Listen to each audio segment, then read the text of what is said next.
You're listening to Don't IEP Alone with Special Education Advocate Lisa Lightner. For more information about Lisa, the IEP Toolkit, and more ways we can help you in your process, go to adayinourshoes.com. Now back to the show with your host, Lisa.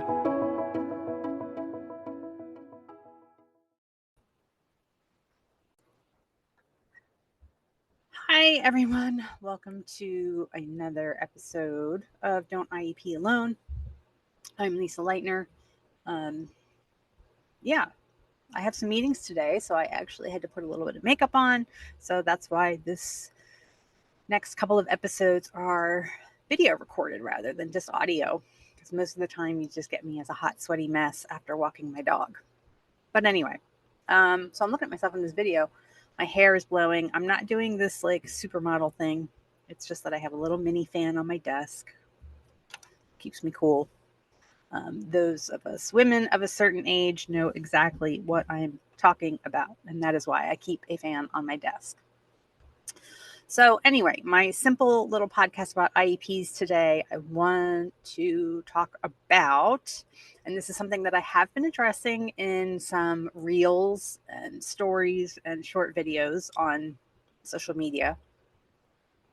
And that is this concept, and I don't want parents to feel like a failure if they're not getting the results they want from their IEP meetings, from their advocacy efforts, from their emailing, calling. But it's to take a deep breath and understand that advocacy and effective advocacy is a lifestyle. It's not any one action.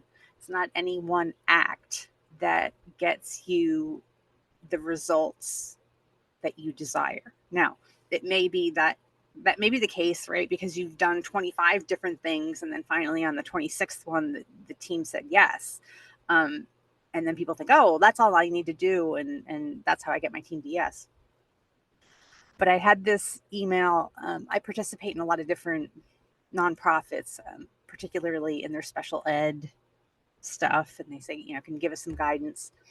So this one mom reached out, and I honestly don't even remember now if she had a daughter or a son, but a preschool age child, same condition as my child, and asking for all those same preschool things that we've all asked for, right? Like more OT, more speech, asking for more preschool hours, because of course most preschools don't have a well-defined day the way schools, regular school does.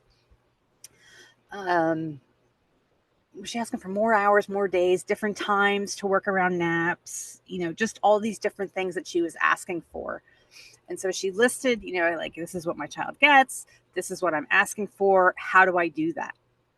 And I have answered at least 1,000 different variations of this question. And parents don't usually like my answer because this is what it is. It's that there's no secret sentence. There's no secret email. There's no secret tip that advocates do, myself included. There's nothing secret that we can like present at a meeting or present in an email that magically moves your team to yes. It's about this ongoing advocacy effort in knowing your child, knowing their strengths and weaknesses, knowing what is available in your area and how to ask for it and how to back it up with data. Now, that sounds like a lot, but it's not. It's actually easier to do it this way. Once you have a strategy and a blueprint and a method to follow, it's actually much, much easier because you're not putting so much energy and so much weight into one action. It's each email, each IEP meeting, each evaluation, each, every step of the way, that you go on this journey, you're just constantly moving forward, and it doesn't have all this energy put into like, oh my gosh, my IEP meeting is tomorrow and this is what I'm going to ask for. And if I don't get it, like that's the end of the world and all that. And it's not. you're going to be told no, right? I can help you move your IEP team to yes, and that's exactly what Don't IEP Alone Academy does. But you're still going to hear no. I still hear no. Everybody hears no. That's part of advocacy. Teams shouldn't say yes to every single parent request. That's not reasonable either. It's about having the data, having the documentation, and being able to make the case that this is what my child needs. And also, the part that most parents miss, what you're offering for my child is not appropriate for them. And that's not always so easy to prove either.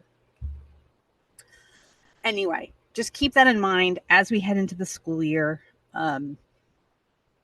Again, there's no one answer. There's no one act.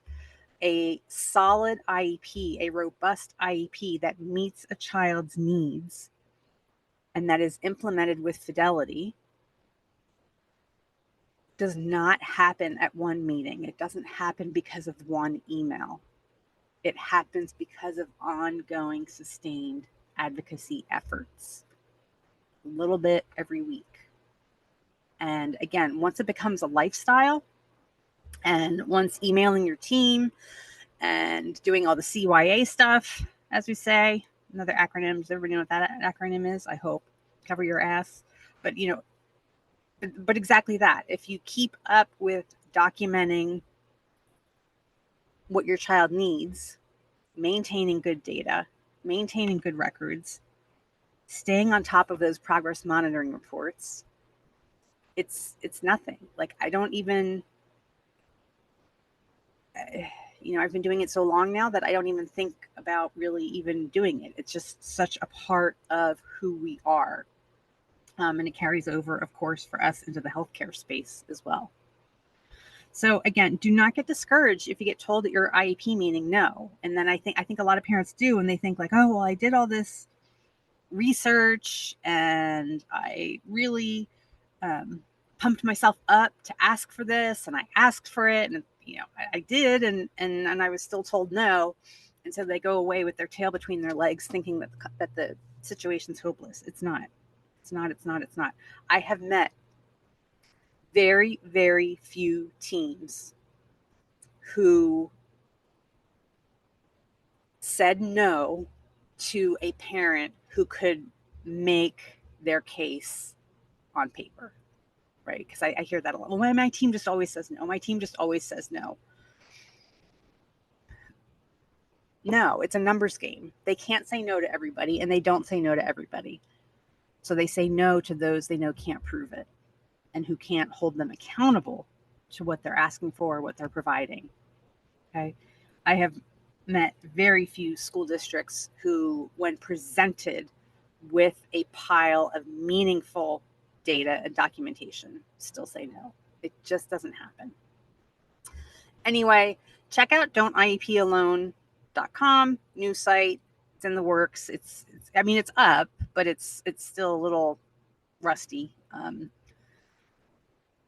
But check it out. And I'm really excited about the fall schedule. There are some really fantastic guest speakers coming up. I put out a survey to the existing participants and asked them what they wanted to cover in the fall, and I got a lot of great feedback.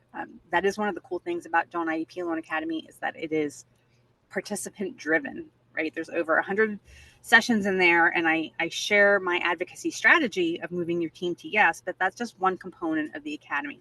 The deep dives, the guest speakers, all that stuff is based on what participants want to see and hear. So anyway, have a great rest of your day and tune in next time.